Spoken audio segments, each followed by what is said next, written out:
The recruitment center on Threshold Station hummed with the nervous energy of young Korthan warriors, eager to join the Galactic Defense Force.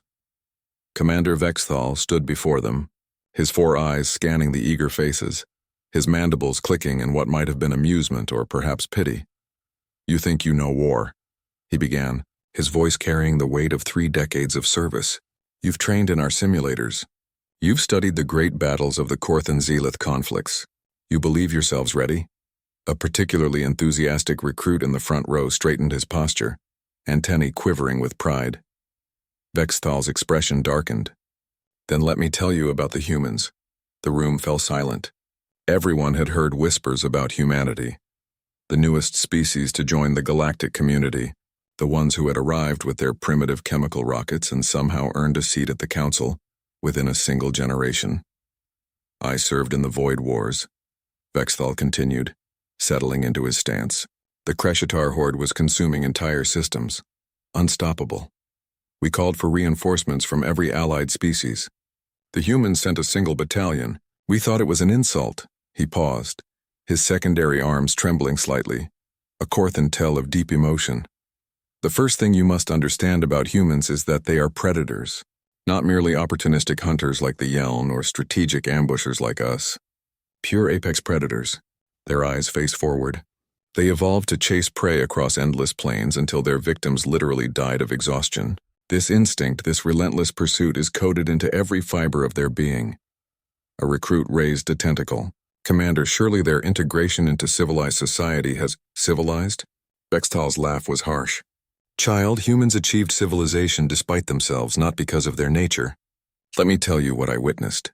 He activated the holographic display, showing a barren moon designated Outpost Kilo 7. The Kreshtar surrounded us, 17,000 of them against our defensive position of 3,000 mixed-species troops. We had fortifications, artillery, air support. By every tactical calculation, we could hold for perhaps 6 hours before being overrun.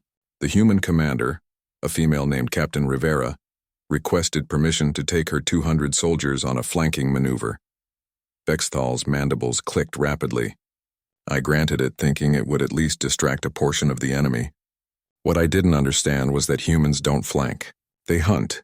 The hologram shifted, showing thermal imagery of the battlefield. Rivera's battalion went dark. No communications, no thermal signatures, nothing. We thought they'd been eliminated. Then, as the Kreshtar began their assault, something impossible happened. The enemy's rear line simply collapsed. Not from artillery, not from airstrikes. From knives and bare hands. A collective gasp rippled through the recruits. The humans had circled behind enemy lines, moving for 18 hours without rest, without food, without making a single detectable sound. They infiltrated the Kreshtar command structure and systematically eliminated every officer, every communications hub, every supply depot. They did it in the dark, in silence, with a precision that made our best assassins look clumsy. Vexthal's voice dropped to barely above a whisper. But that's not the terrifying part. When the Kreshtar finally detected them and counterattacked, the humans didn't retreat. They stood their ground. "Do you know what a human body can endure?" He displayed medical scans. "This is Private Chen.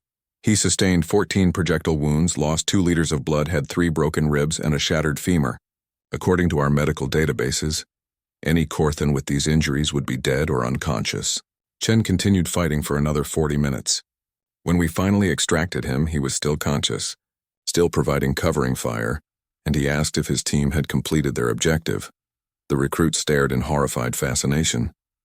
Humans have a chemical in their bodies called adrenaline. It turns them into something beyond rational. Pain becomes background noise. Fear becomes fuel. Exhaustion becomes irrelevant. I watched a human medic named Torres carry 3 wounded soldiers across 2 kilometers of open ground, under constant fire. She was shot twice during this rescue. She didn't stop. She didn't slow down. She delivered all 3 soldiers to safety, received medical treatment for her own wounds, and immediately returned to the battlefield. Vexthal switched the display to show a forest world. Then there's their adaptability. The siege of Verdant 3. The Kreshtar deployed a neural disruptor that incapacitated every species with advanced neurological structures. Our forces were paralyzed, helpless. The humans, they had headaches, uncomfortable headaches. They continued fighting. He leaned forward, his eyes intense. You want to know the most terrifying thing about humans? It's not their physical resilience or their predatory instincts. It's that they refuse to accept defeat. In their history, they have a saying, "We shall never surrender." They mean it literally. The hologram showed an image of a destroyed starship. The transport vessel Mercy's Run was boarded by Kreshtar shock troops. Standard protocol: surrender, negotiate, survive. Every species knows this. The humans? They had 23 crew members, mostly engineers and medics, non-combatants. They barricaded themselves in engineering and held off 400 Kreshtar for 9 hours, using improvised weapons made from spare parts and sheer fury. When we finally retook the ship, we found 16 humans still alive, surrounded by over 100 dead Kreshtar. One of the human engineers had created functioning plasma weapons from the ship's power couplings. Vexthal straightened, his voice returning to its formal tone.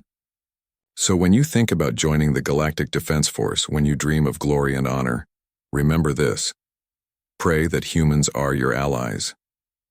Because if they are your enemies, the only mercy you can hope for is that they kill you quickly.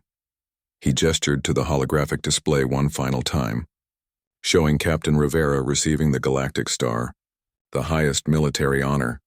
Humans call it the human spirit. They think it's unique to them. Perhaps it is. All I know is that in my 3 decades of service, fighting alongside dozens of species across hundreds of worlds, I have never seen anything quite so beautiful or quite so terrifying as a human who has decided that retreat is not an option. The recruitment center remained silent long after Vexthal left, each young warrior contemplating the strange, impossible species that had emerged from a small blue world on the galaxy's edge, the species that refused to understand that some battles cannot be won. In the corner, a human liaison officer smiled quietly and made a note in her report. Morale remains high. Commander Vexthal's briefing effective as always. After all, the best weapon humans had ever developed wasn't a gun or a bomb. It was their reputation.